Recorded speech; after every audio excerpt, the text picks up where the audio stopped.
नमस्कार।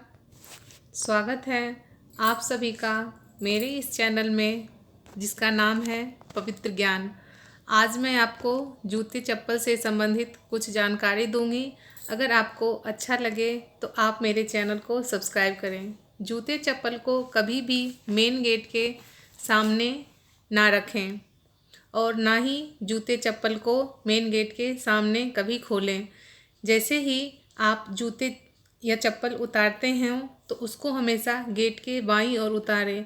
और जब भी आप कहीं बाहर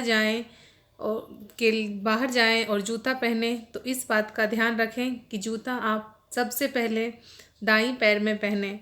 ऐसा शुभ माना जाता है।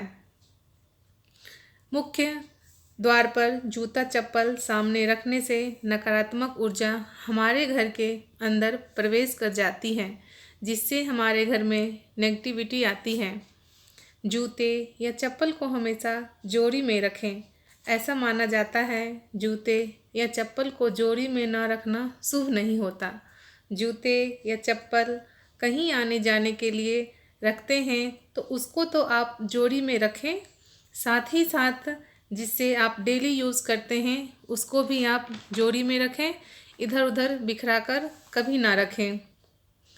उनको जोड़ी में रखने से शुभ माना जाता है। और जूते चप्पल बिखरा कर कभी भी ना रखें।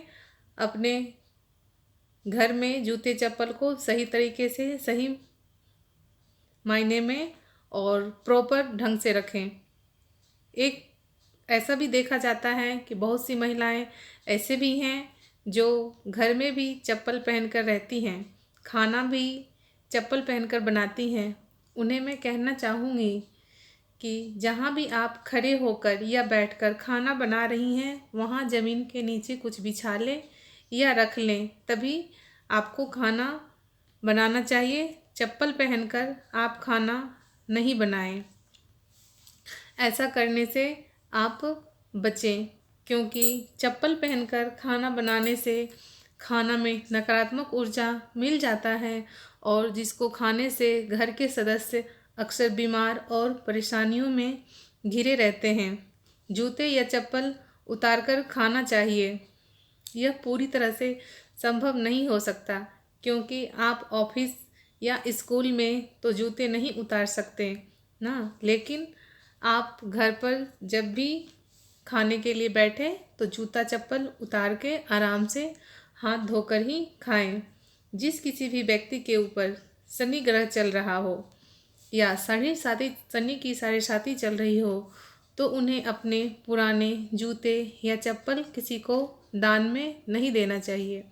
अगर आप किसी को जूते या चप्पल दान में देना चाहते हैं तो उन्हें नया खरीद कर ही और शनिवार को ही दान में दें।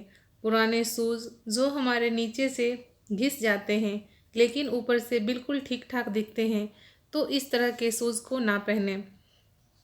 इस तरह के शूज़ पहनने से आप पर नकारात्मक ऊर्जा का प्रभाव पड़ेगा और कोई भी शुभ कार्य करने में बाधाएं उत्पन्न होगी।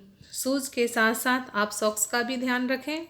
सॉक्स भी आपके छेद ना हो, सॉक्स में भी आपके छेद ना हो और ना फटे हुए होने चाहिए। इस बात का आप ध्यान रखें। कुछ लोग जब जूता धोते हैं तो उन्हें टांग देते हैं। आपको ऐसा नहीं करना चाहिए, क्योंकि इससे आपके घर की सुख शांति तथा समृद्धि पर असर पड़ता है। अक्सर शहरों में देखा जाता है कि जूते चप्पल का रैक कपड़ों के रैक के साथ होता है। ये सही नहीं है। वास्तुशास्त्र अनुसार सही नहीं है। जूते चप्पल का रैक अलग रखें।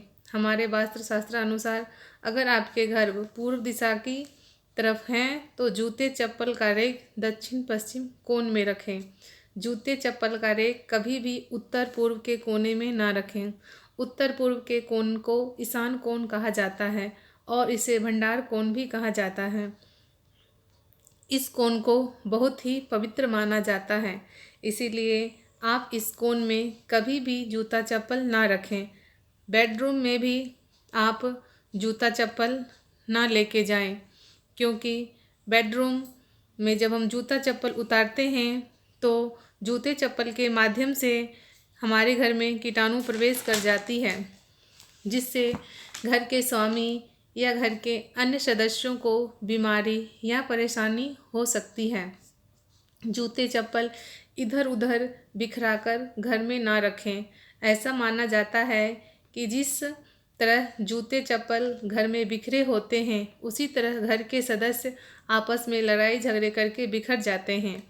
इसलिए जो भी गृह की स्वामिनी हैं, उन्हें इस बात का खास ध्यान रखना चाहिए। अगर आप घर के अंदर जूते चप्पल रखना चाहते हैं तो उन्हें ठीक से और जोड़े में रखें। कई लोगों को जूते चप्पल घर में लाना पसंद नहीं, तो उन्हें जूते चप्पल आंगन या कॉरिडोर में रखें, लेकिन सही तरीके से रखें। तो आपने देखा कि एक जूता चप्पल सही तरीके से ना रखने के कारण परेशानियों का सामना करना पड़ सकता है। इन सभी बातों का ध्यान रखें कि जूता चप्पल हमेशा जोड़ी में रखें, इधर उधर बिखरा कर ना रखें। दिशा का भी ध्यान रखें, मेन गेट के आगे नहीं खोलें, और जो भी आपकी परेशानियां हो, इन सभी उपाय करने से आप बच सकते हैं। माता रानी आपके घर के सुख शांति को बनाए रखें। मिलते हैं अगले वीडियो में, तब तक के लिए बाय बाय, सी यू।